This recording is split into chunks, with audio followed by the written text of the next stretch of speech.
Bonjour et bienvenue à cette webconférence. Donc, je suis Laura Balp, chargée de projet au sein de l'Ixel Group.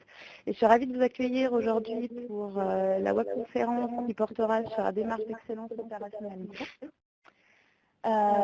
Donc cette session durera à peu près 1 heure et sera animée par Eric Huguer. Bonjour Eric. Bonjour, bonjour à toutes et à tous. Merci d'être présent pour cette webconférence. Merci Eric. Je vais brièvement vous parler de l'entreprise, donc de Excel Group. Qui sommes-nous? Donc nous sommes un cabinet de conseil et de formation spécialisé dans l'amélioration des performances depuis une trentaine d'années maintenant. Nous sommes présents sur toute la France avec une antenne à Paris et à Toulouse et avons depuis 2014 créé une filiale en Suisse. Donc voilà, je ne vais pas en dire plus sur l'entreprise, je vais laisser Eric démarrer sur le sujet de l'excellence opérationnelle. Donc je vous souhaite à tous une bonne webconférence. À tout à l'heure, on se retrouve à la fin.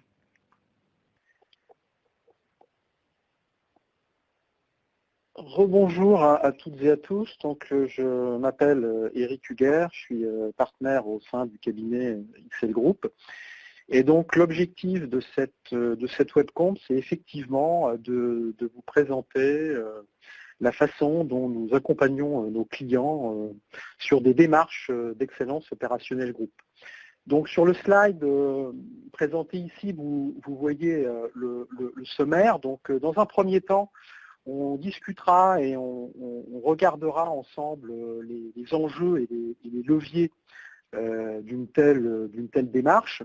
On précisera également la façon dont nous, on a l'habitude de s'y prendre pour accompagner nos clients sur ce type de déploiement.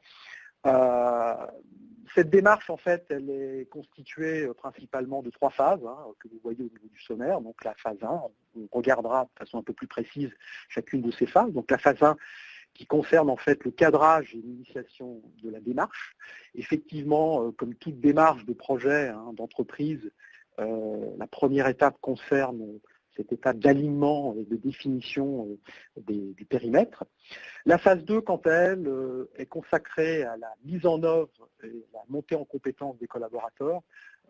On verra très précisément que cette démarche s'appuie principalement sur le développement des collaborateurs et de leurs compétences. Et enfin, la dernière étape, qui est une étape de déploiement et de généralisation de la démarche sur l'ensemble des différents sites ou différents départements. Nous aborderons aussi un élément clé de ce type d'accompagnement qui concerne effectivement le pilotage. Et puis, on verra également ce qu'on appelle la conduite du changement, mais conduite du changement vraiment orientée sur une démarche d'excellence opérationnelle et d'amélioration continue. Et puis enfin, je vous présenterai quelques exemples de mise en place de ce type de projet au sein de différents clients. Et puis après, je répondrai volontiers à vos différentes questions. Alors, donc, dans un premier temps, je vous propose de regarder ensemble les enjeux en fait auxquels doivent répondre une telle démarche. L'idée, c'est effectivement de travailler sur l'ensemble des axes de la performance qui sont mentionnés ici. Donc là, rien de nouveau, je dirais qu'on n'a rien inventé. Il s'agit simplement de pouvoir identifier très clairement les axes sur lesquels on va devoir travailler pour, je dirais, mettre en place la démarche et notamment répondre aux enjeux d'une telle démarche. Donc, le premier aspect concerne le développement de la performance et si possible d'être en situation de le faire plus rapidement que l'ensemble de ses concurrents. On entend par performance, pas uniquement performance économique au sens rentabilité, on entend aussi par performance le fait que les hommes et les femmes qui composent l'entreprise se sentent écoutés, avec un bien-être au travail, avec le fait que globalement, on va travailler sur l'absentéisme, sur les taux de fréquence, sur les burn-out. Donc on est bien là sur une logique de performance globale. je dirais, à la fois sociale et économique. Alors, pour arriver effectivement à développer ce type de performance, ça passera forcément par un programme de transformation pour lequel on aura la nécessité de mettre en place un certain nombre de méthodes, d'outils innovants, et on le verra, on ira puiser en quelque sorte dans les outils de l'amélioration continue, que ce soit sur du Lean ou sur du Lean Six Sigma, lorsqu'il s'agira de traiter de problématiques liées plus à de la qualité ou de la variabilité. Troisième point, et c'est bien l'essence même aussi d'une telle démarche, c'est comment est-ce qu'on peut combler le client, comment est-ce qu'on peut lui apporter de la valeur pour globalement augmenter l'intimité qu'on a avec lui et donc augmenter la satisfaction client. Et puis, lorsqu'on a travaillé sur l'ensemble de ces points, c'est-à-dire la transformation du fonctionnement des processus, le fait de développer la performance et les compétences des collaborateurs, quand on crée de la valeur pour son client, eh bien, mécaniquement, on est dans une logique également où on va être plutôt à rationaliser et optimiser les coûts. C'est ce qui différencie, je dirais, d'une démarche cost-killing, ou vraiment réductrice de coûts, dans lequel on va positionner une analyse plus précise sur le compte de résultat et on va regarder très rapidement là où on peut gagner du coût. Là, l'objectif, c'est de se dire que quelque part, les coûts vont être la conséquence de l'ensemble des travaux et des sujets qui auront été traités au préalable. Enfin, dernier point, mais c'est certainement pour nous le plus important, s'appuyer sur la richesse humaine. Qu'est-ce que ça veut dire? En fait, si on voulait résumer ce type de démarche, c'est vraiment une démarche qui vise à atteindre un certain niveau de performance que vous vous êtes fixé en termes de standards, en termes d'objectifs, en s'appuyant sur le développement des collaborateurs et de leurs compétences. Et c'est bien ça qu'on adresse lorsqu'on parle de s'appuyer sur la richesse humaine. On va chercher à transformer les organisations, on va chercher à optimiser la performance et bien évidemment, tout ceci se fera avec l'ensemble des différents collaborateurs. Alors, de façon plus précise maintenant,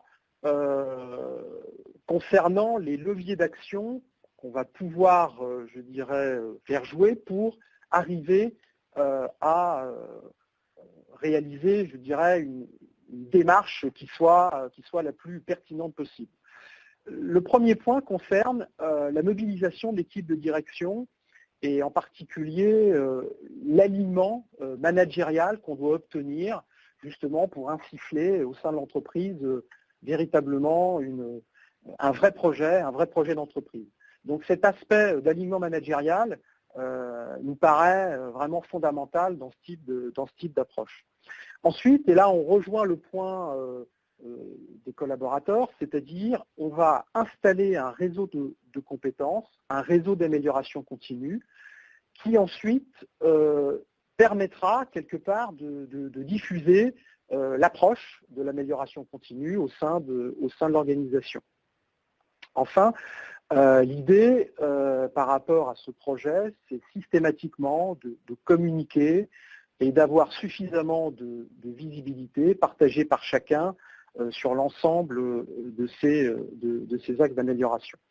Ça passera aussi par des chantiers à gain rapide, hein, qu'on appelle les petits projets gagnants, qui vont avoir essentiellement pour but non seulement de faire du gain rapide, certes, mais aussi de montrer que ce type de démarche n'est pas une démarche théorique, mais une démarche vraiment concrète qui permet, lorsqu'on mène ce type de chantier, d'obtenir de la performance.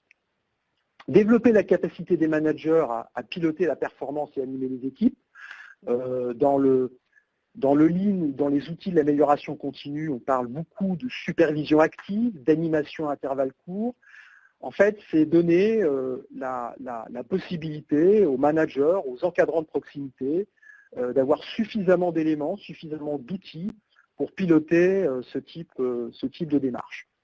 Impliquer les collaborateurs, favoriser l'adhésion, c'est un des points qui nous paraît effectivement fondamental de la démarche. Et enfin, tout ceci doit contribuer à développer une culture terrain, je dirais pratico-pratique, de l'amélioration continue au sein des entités et des organisations. Alors, comme tout projet, je dirais, d'entreprise, on est tous globalement conscients qu'on doit s'améliorer sur tel ou tel point. Pour autant, l'une des difficultés que nos prospects ou clients rencontrent, c'est de se dire par quoi commencer, quelles méthodes ou quels outils on doit positionner pour pouvoir résoudre tel ou tel problème, comment s'y prendre, combien ça va me coûter, est-ce que je vais avoir des freins dans mon organisation, comment est-ce qu'on va gérer les résistances, enfin toute une série de questions qui sont tout à fait logiques, je dirais, et pour lesquelles on doit apporter des éléments de réponse pour structurer et déployer ensuite la démarche. Alors, encore une fois, comme tout projet d'entreprise, il y a un certain nombre de facteurs clés de succès pour opérer le changement et aboutir à une démarche d'excellence opérationnelle qui soit pérenne et qui soit efficace. La première des choses, c'est d'avoir, je dirais, vraiment un engagement très fort de la direction générale. Alors, vous allez me dire, c'est un peu un lieu commun, on a souvent le cas sur des grands projets. C'est vrai, mais pour autant, lorsqu'il s'agit de déployer ce type de démarche, c'est strictement fondamental. Et quand on parle d'engagement, c'est un engagement effectivement au sens direction générale. Je suis persuadé que c'est bien ce type de démarche qu'il faut mettre en place pour obtenir les résultats escomptés, mais c'est aussi un support au quotidien de la part de l'ensemble de la strate managériale, parce que il faut bien être clair que ce type de démarche, vous allez rencontrer un certain nombre de freins, de difficultés, et donc c'est important que la direction générale représente véritablement un vrai sponsor de la démarche. Donc ça, c'est ce qu'on appelle effectivement l'approche descendante ou l'approche top-down. Pour autant, on est bien sur des sujets qui traitent de l'implication des collaborateurs et qui traitent de sujets très pratico-pratiques. Donc les acteurs de terrain doivent être impliqués dans la démarche. Les acteurs de terrain, c'est-à-dire les opérateurs, quand il s'agit plutôt d'une industrie, d'une usine, ou le personnel administratif, lorsqu'il s'agit de départements un peu plus fonctionnels, administratifs, mais aussi les encadrements de proximité, tout ceci pour augmenter en fait et avoir fédéré l'ensemble des collaborateurs pour augmenter leur taux d'adhésion. Donc on a bien les deux approches, une approche qui consiste à avoir une vision sur le projet et à partager cette vision au sein de l'entreprise, et puis une approche qui est terrain, et on le verra par la suite, de la mise en place de chantiers de façon très concrète pour aller obtenir les changements escomptés et les résultats attendus.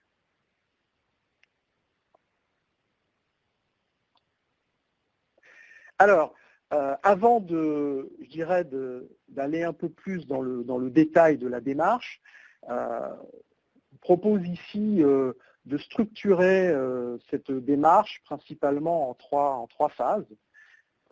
La première phase concerne ce qu'on appelle le cadrage et l'initialisation de la démarche. Donc on va définir très clairement le périmètre, on va faire émerger un réseau, je dirais, d'amélioration continue, c'est-à-dire qu'on va aller regarder quels pourraient être les sponsors de la démarche. On va commencer à réfléchir et à bâtir les parcours de formation nécessaires pour ensuite déployer sur les phases 2 et 3. Et puis on va préparer en fait un séminaire de direction pour lequel on va réaliser un certain nombre d'éléments qui vont permettre un alignement du management et un cadrage de la démarche.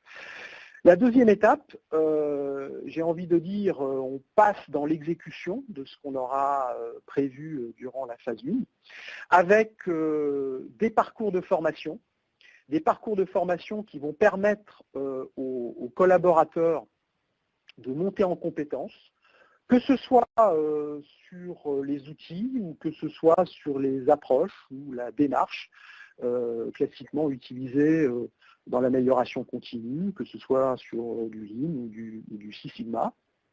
Et donc on va faire avec les collaborateurs un certain nombre de diagnostics et on va mener un certain nombre de chantiers pilotes.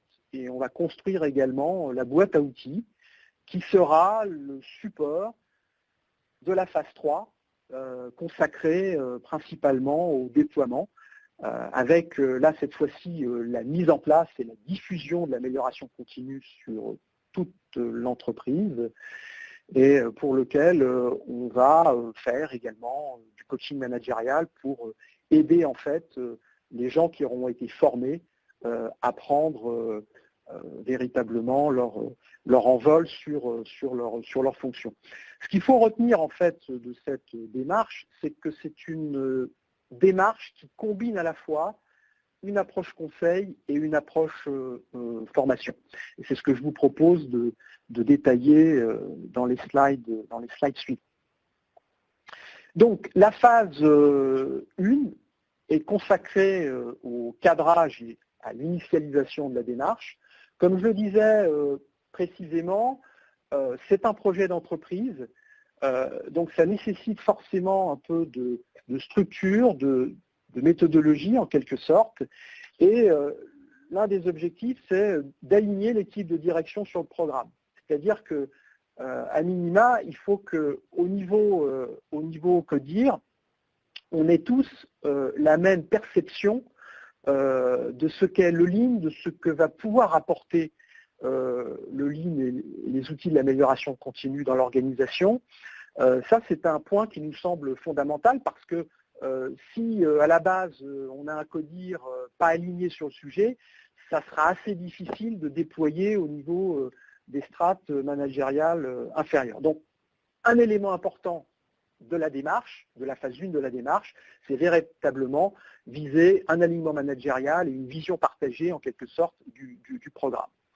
Un deuxième objectif qui est, lui, est également important, c'est de façon plus pratique la structuration de la démarche, c'est-à-dire le choix éventuellement des pilotes, le choix des compétences clés, le plan de formation, parce que c'est durant cette phase qu'on va définir quelque part, qu'on va identifier quels vont être les sponsors de la démarche et le réseau de compétences de l'amélioration continue, c'est-à-dire les gens qui vont derrière être formés, soit sur des parcours de type Black Belt, soit sur des parcours de type Green Belt. Juste une précision, le Black Belt est quelqu'un qui va piloter la démarche, qui a bien sûr la connaissance des outils et des approches, mais c'est plutôt quelqu'un qui va être en position de piloter la démarche. Le Green Belt, lui, va être plutôt en position d'animer tout ou partie de la démarche.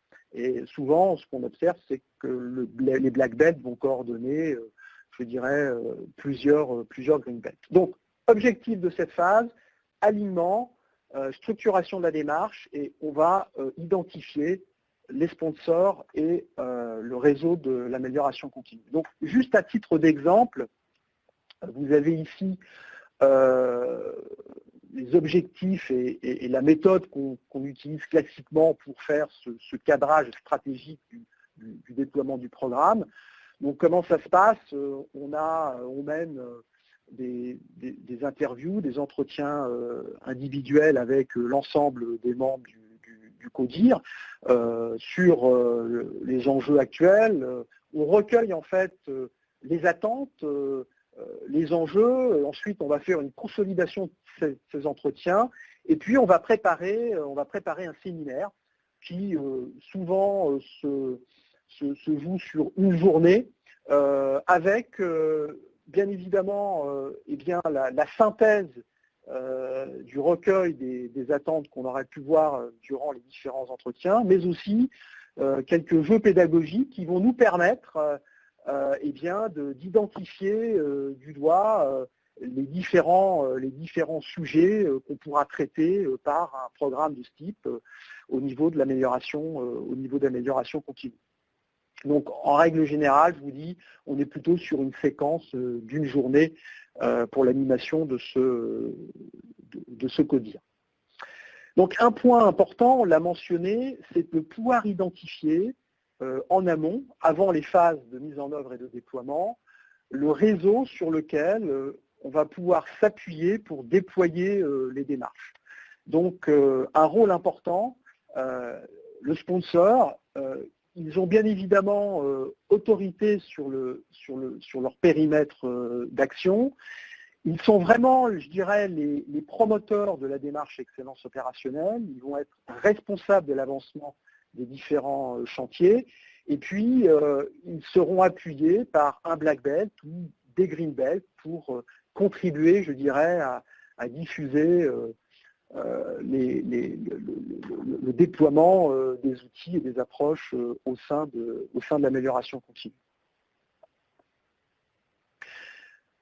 Juste ce slide pour matérialiser un peu comment on peut concevoir une structure et un réseau d'amélioration continue. Alors, on nous demande souvent, OK, mais combien de temps vais-je devoir consacrer si je suis black belt, donc en charge du pilotage de la démarche, ou green belt, plutôt animateur de la démarche? J'ai envie de dire, il n'y a pas de réponse universelle à ce type de questions. Tout dépend du périmètre, de la taille de l'entreprise, et puis aussi de la culture de l'entreprise. Il y a des entreprises qui considèrent que le réseau d'amélioration continue, ce sont des experts qui vont être positionnés à côté des opérationnels, et donc quelque part, eh bien, les black belts vont être positionnés 100% de leur temps sur des fonctions d'amélioration continue. Les green belts, peut-être 50 jusqu'à 100%. Et vous avez également des structures où en fait, et là c'est plus représentatif de ce slide, qui considèrent que quelque part, un responsable de production, un responsable qualité, un responsable méthode, peut partager son temps entre une dimension opérationnelle et puis une dimension plus, je dirais, méthodologique, donc black belt ou green belt. Et donc, vous pouvez avoir un black belt qui est pris, je dirais, à 50% de son temps sur cette fonction, et un green belt qui est pris à 25%, et des yellow belts sur le terrain qui sont pris à 10 ou 20%. Ces questions-là doivent être vues effectivement durant la phase de cadrage. On doit faire émerger des personnes qui ont de l'appétence pour ces sujets, mais on doit aussi regarder de façon très concrète comment cette charge peut être compatible avec l'ensemble de leurs différents métiers. Nous, on mène aujourd'hui des projets de cette nature où typiquement ce sont les responsables qualité qui ont été formés black belt et qui se répartissent à peu près 50% sur des fonctions qualité, 50% sur la démarche amélioration continue. Un exemple de parcours d'un black belt au sein de cette démarche. Donc, on a souvent la possibilité de faire en fait une journée d'intégration pour expliquer le programme de déploiement d'excellence opérationnelle qui est en train d'être bâti, d'être structuré. Après cette journée d'intégration, on le verra par la suite, on a un parcours de formation modulaire, adaptable bien évidemment en fonction de la typologie des entreprises. Et puis, je dirais un aller-retour entre de l'apport théorique en formation et du savoir-faire lors des phases de diagnostic et de chantier.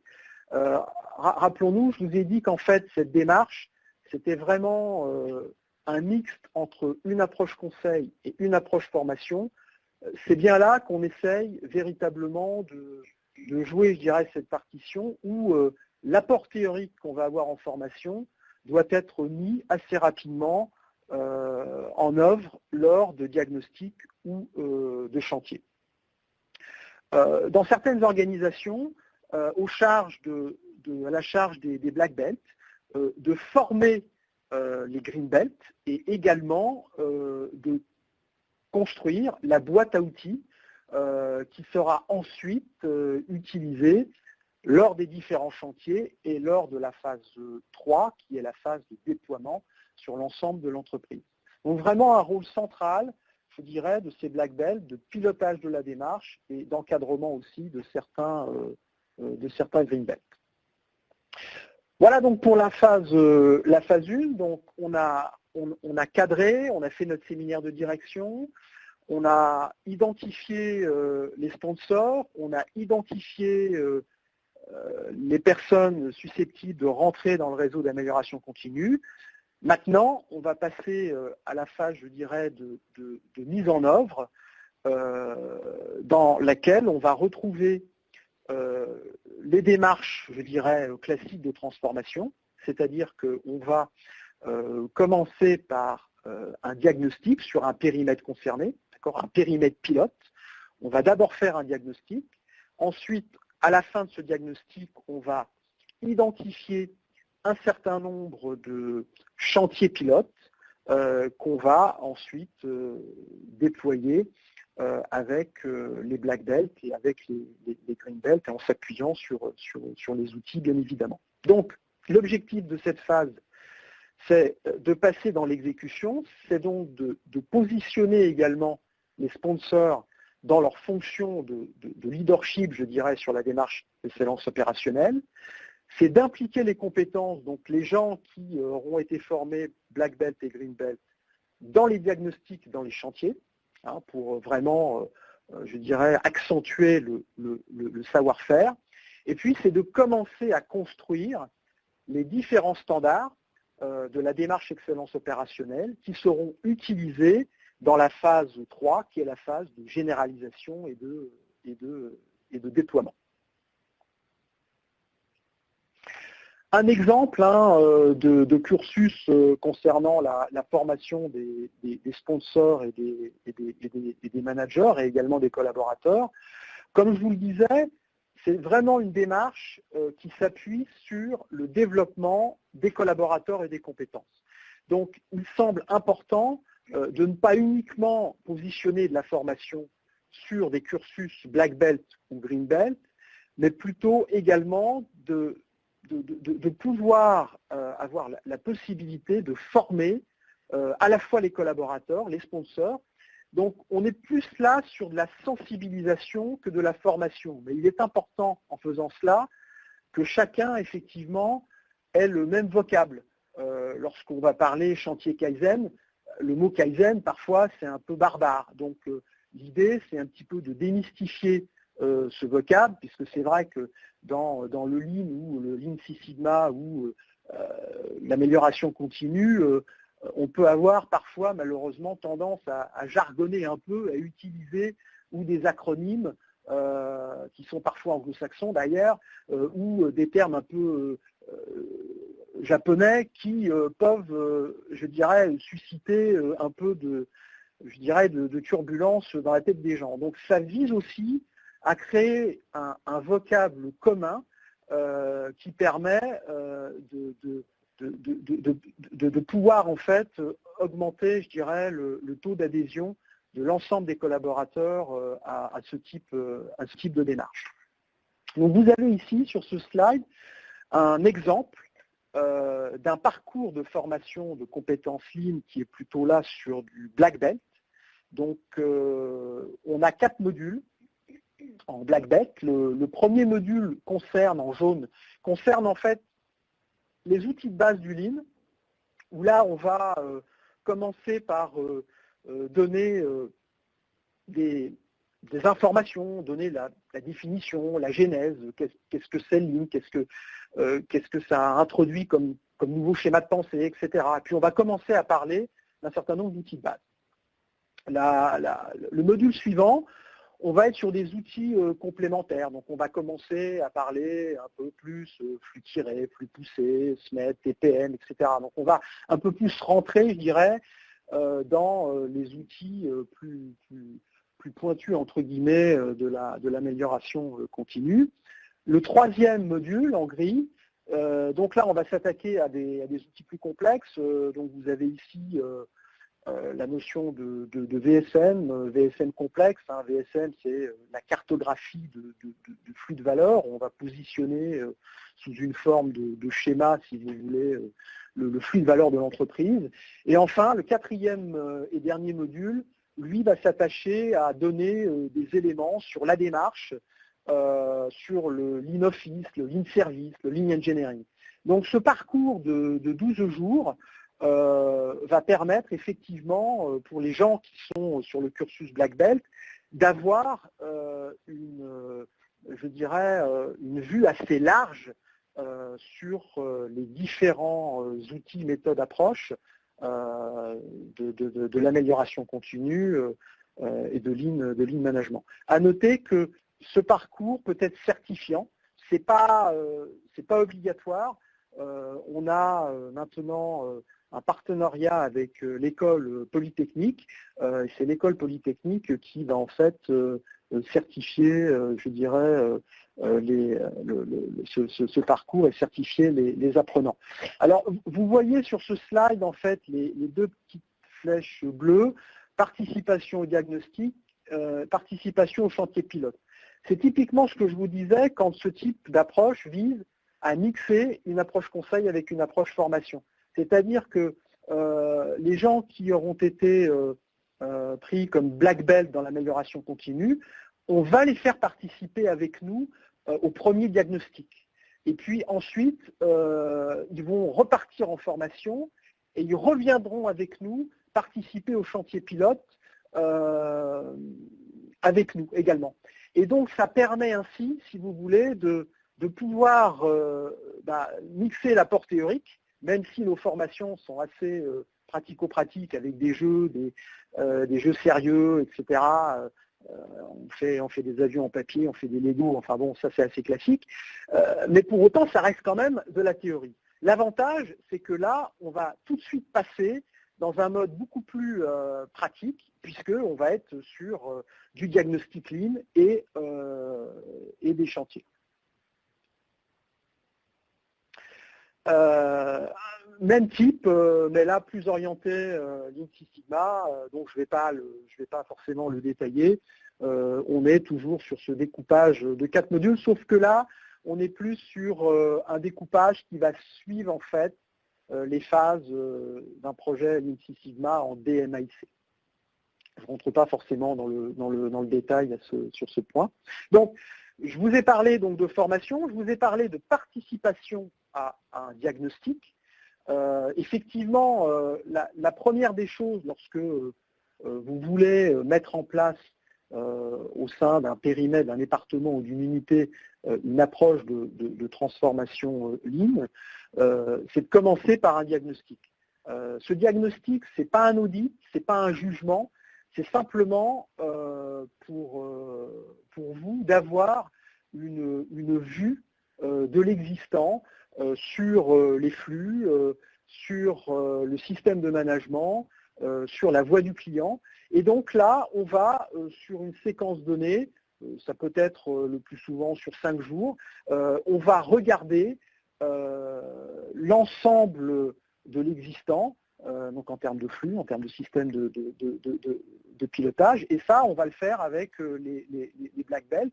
Et l'idée, c'est de pouvoir positionner un niveau de maturité par rapport aux démarches d'amélioration continue, mais aussi d'avoir les éléments pour construire la feuille de route, la feuille de route étant ni plus ni moins que des chantiers à positionner dans le temps, si vous voulez, des chantiers pilotes qui pourront être un 5S, un SMED, un flux tiré, du TPM, etc., de matérialiser en fait et de prioriser l'ensemble des chantiers qui vont ensuite être menés dans le temps.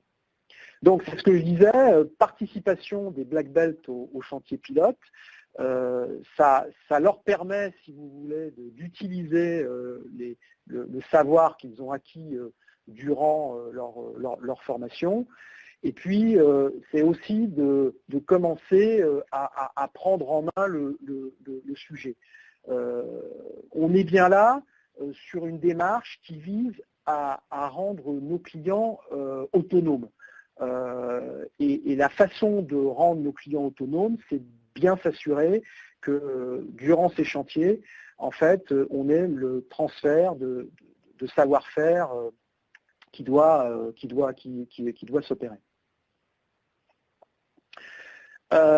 Enfin, la phase 2, elle vise aussi à concrétiser la boîte à outils et en particulier l'ensemble des standards qui seront utilisés. Donc, en fonction de la typologie des entreprises, les standards pourront prendre je dirais, des vues différentes, mais on aura forcément des outils qui seront liés à l'optimisation des flux, d'autres qui sont liés à l'ergonomie au poste de travail, d'autres qui sont liés au système et au mode de pilotage de la performance, et d'autres qui pourront être liés effectivement à la maîtrise de la variabilité, à la qualité. Là, l'objectif, c'est vraiment que ce soit les Black Belt en accompagnement d'XL Consultant, mais qui puissent construire véritablement le standard qui sera ensuite utilisé lors des phases de déploiement. D'accord. Enfin, phase 3, déploiement et généralisation. Là, on considère qu'on a mis en place le réseau d'amélioration continue, on a fait quelques chantiers pilotes, enfin quelques diagnostics et quelques chantiers pilotes. Et là, l'objectif, c'est de s'appuyer sur les standards qui ont été construits précédemment pour véritablement déployer la démarche sur l'ensemble du périmètre de l'entreprise, donc l'ensemble du ou des sites. Et sur les sites, peut-être y aura-t-il plus des chantiers production, manufacturing, des chantiers distribution, logistique ou des chantiers office, type administratif, dans la comptabilité ou au sein de l'administration des ventes.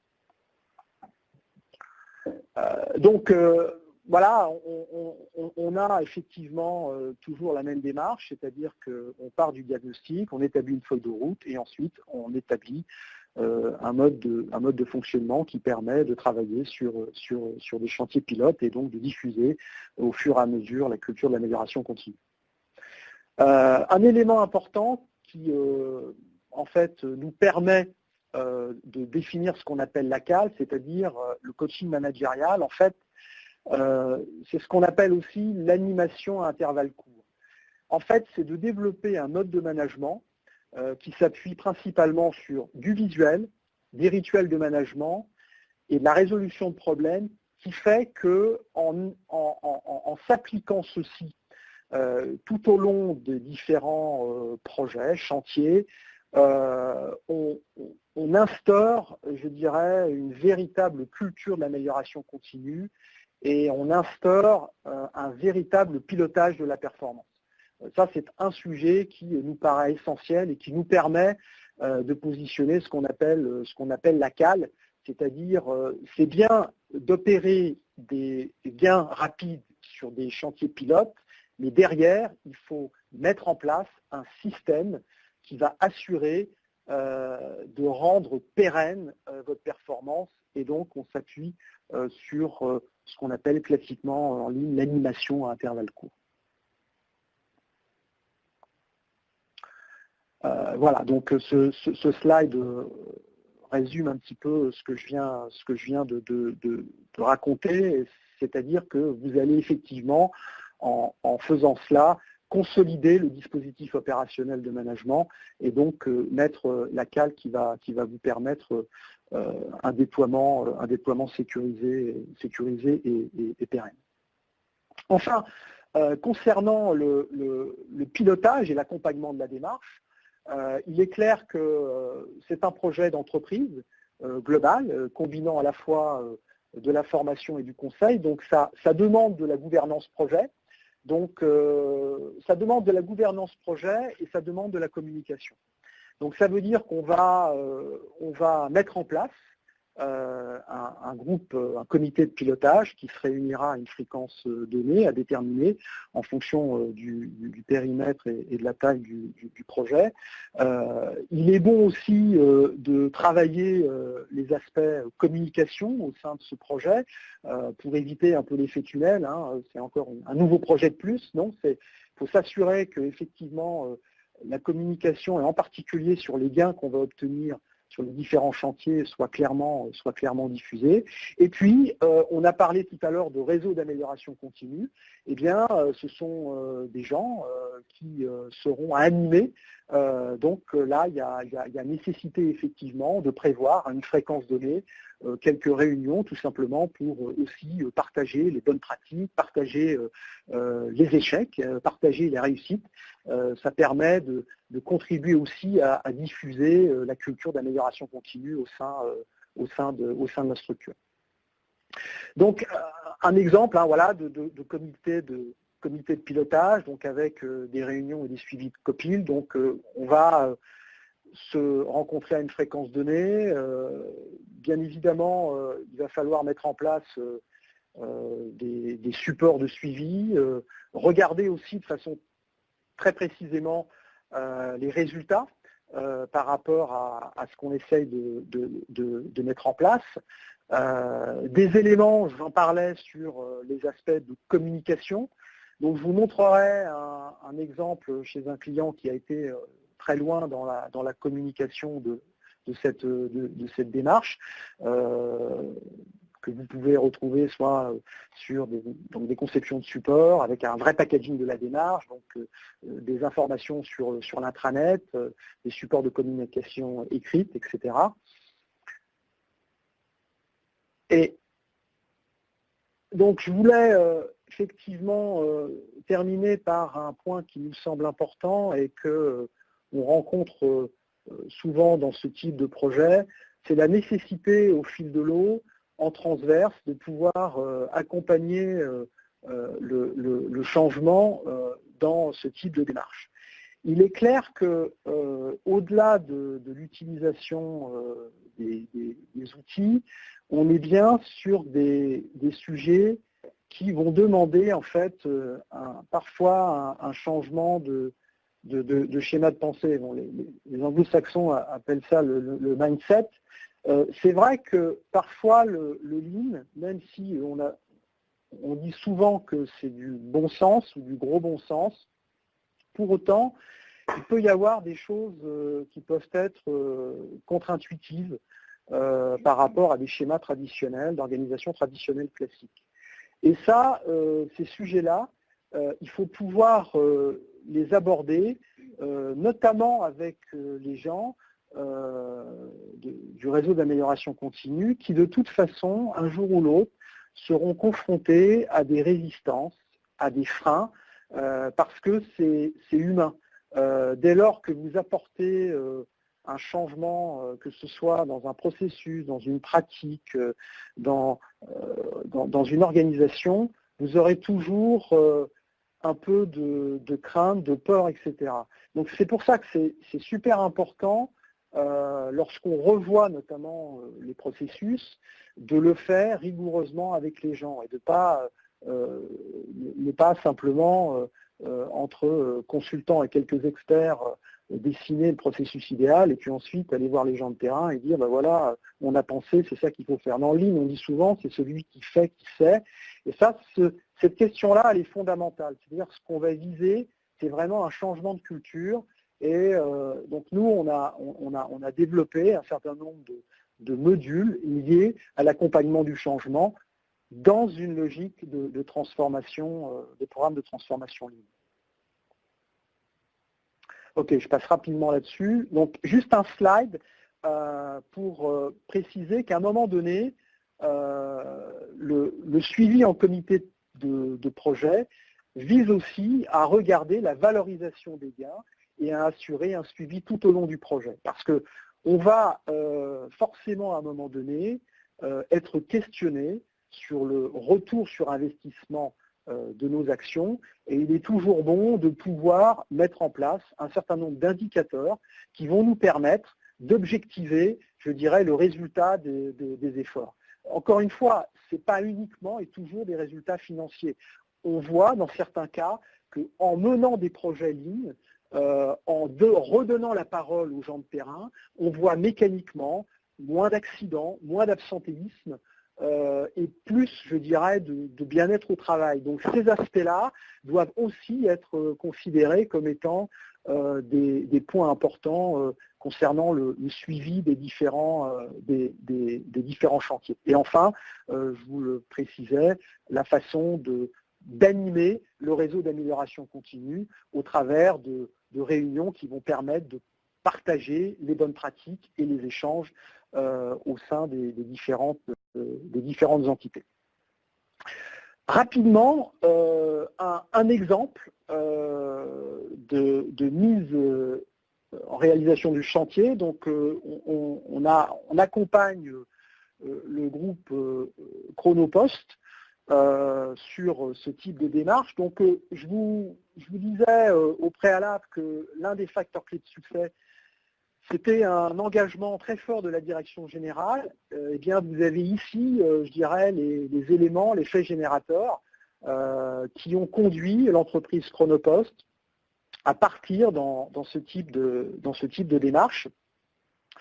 On peut lire ensemble, hein, voilà, parce que les process sont complexes et pas assez structurés, parce que le management terrain n'a pas encore la culture et les outils pour optimiser leur organisation et évaluer leur process, parce que le travail en transverse n'est pas encore systématique, parce que les besoins clients ne sont pas assez pris en compte à tous les niveaux de l'entreprise, parce que les autres intégrateurs le font, c'est-à-dire que là, il y a un positionnement par rapport, je dirais, aux compétiteurs et à la compétition de Chronopost. Donc, Chronopost a packagé avec nous donc, cette démarche qu'il a intitulée TOP.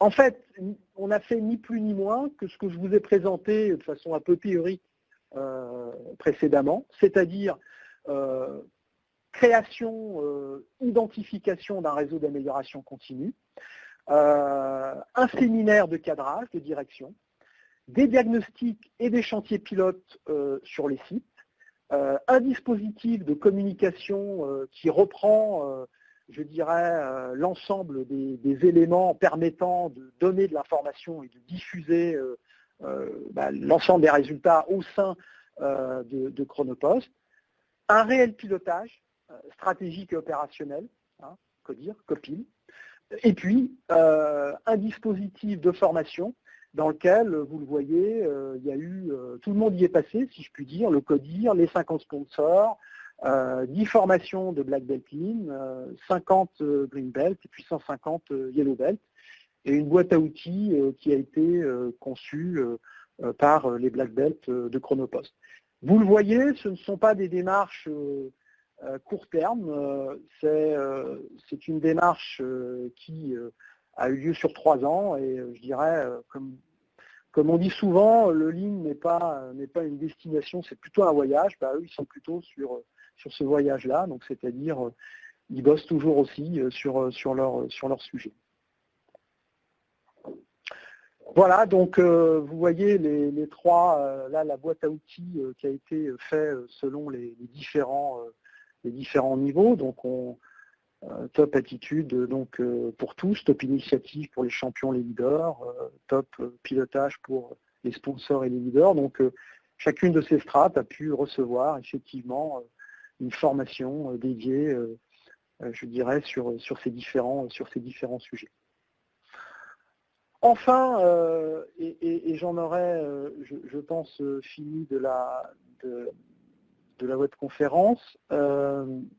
Qu'est-ce que nous, on amène véritablement une expertise en termes de l'amélioration continue, mais aussi une expertise en termes de structuration de ce type de projet, parce que cela nécessite, au-delà de la connaissance et des outils liés au Lean ou au Lean Six Sigma, on est bien sur une démarche globale d'entreprise qui nécessitent d'avoir une vision relativement structurée, gestion de projet, et puis bien évidemment des liens entre la vision globale et puis les démarches de transformation qui peuvent s'opérer au sein des unités ou des services.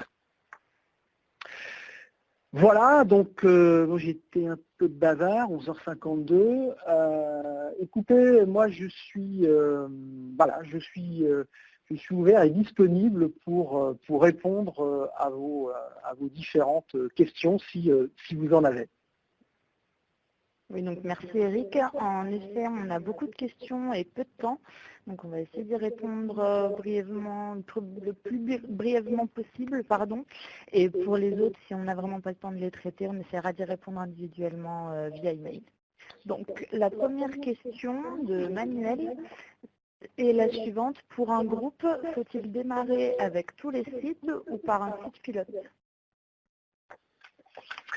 La réponse, elle est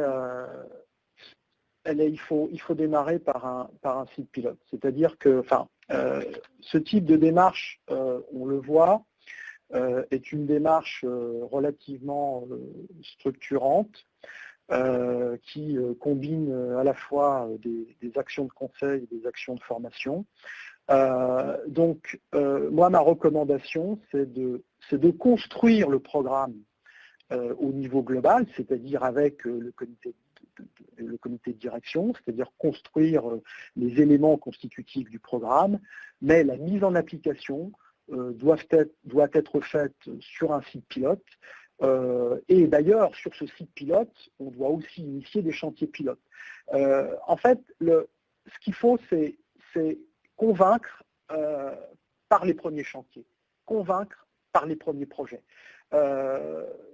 Le Lean a ceci de particulier qu'on pourrait discourir tant et plus sur le Lean à un moment donné. Ok, on a dit qu'on voulait faire ça, alors on le fait et on obtient les résultats. Et ça semble difficile d'être plutôt dans une approche un peu Big Bang dans laquelle on va déployer l'ensemble des différents projets. On ne partage pas tous la même approche sur ce sujet-là. Moi, en tout cas, ma recommandation, c'est véritablement de partir sur un site pilote. Donc on a une autre question de Philippe qui demande si les directeurs d'usine ont un rôle particulier à jouer. La réponse sur ces sujets-là, oui, bien sûr. Moi, j'aime bien les voir en tant que sponsor. Il peut être assez difficile, alors après ça dépend de l'appétence des patrons d'usine. Vous avez des patrons de site qui sont black belt, ou même des patrons industriels, qui veulent aller sur le cursus black belt parce qu'ils veulent aller goûter du chantier avec leurs équipes sur le terrain. Mais en règle générale, après ça dépend du site. Si vous avez un site de 50 personnes, à la limite, le gars qui est patron de site, il peut aussi se prendre une posture black belt. Si vous êtes sur un site de 200 à 500 personnes, je le verrai plus comme étant un sponsor. Mais oui, d'ailleurs, très honnêtement, si vous avez un patron d'usine qui n'a pas trop d'appétence sur le sujet, là, typiquement, ça peut être un frein. Parce que quand même, le patron d'usine, c'est quand même quelqu'un d'important sur un site. On va l'écouter, on va le regarder. Donc, moi, j'aime bien, quand c'est possible et quand il a l'appétence pour le faire, je dirais l'avoir comme sponsor. Merci. J'ai une autre question. Avez-vous été confronté lors de vos différents projets chez des clients à un manque de ressources, Green Yellow par exemple, et comment avez-vous contourné ce type de problème le cas échéant? Alors, l'affectation des ressources est toujours un sujet intéressant. Oui, bien sûr.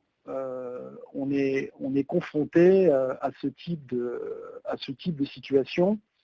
Vous dire qu'il y a une réponse miracle serait mentir. Ce qu'on essaye de positionner, c'est de retravailler avec le Black Belt la feuille de route. pour pouvoir, dans certains cas, redonner une priorisation. S'il s'avère que ce n'est pas possible et que tout est prioritaire, là déjà c'est gênant parce qu'en fait quand tout est prioritaire, quelque part, rien n'est prioritaire. Donc on va d'abord essayer de travailler sur la priorité, de prioriser les différents projets, les différents chantiers. Après, c'est aussi de sensibiliser le management pour pouvoir travailler de telle façon qu'on puisse relibérer un peu du temps. Mais ça, c'est toujours l'éternel problème. C'est-à-dire que moi, j'aime bien l'image, je ne sais pas si vous la connaissez, du gars qui tire sa charrette avec des roues carrées. Puis à côté, il y a un gars qui lui dit « mais regarde, j'ai des roues rondes ». Et l'autre lui dit « non, non, j'ai pas le temps ».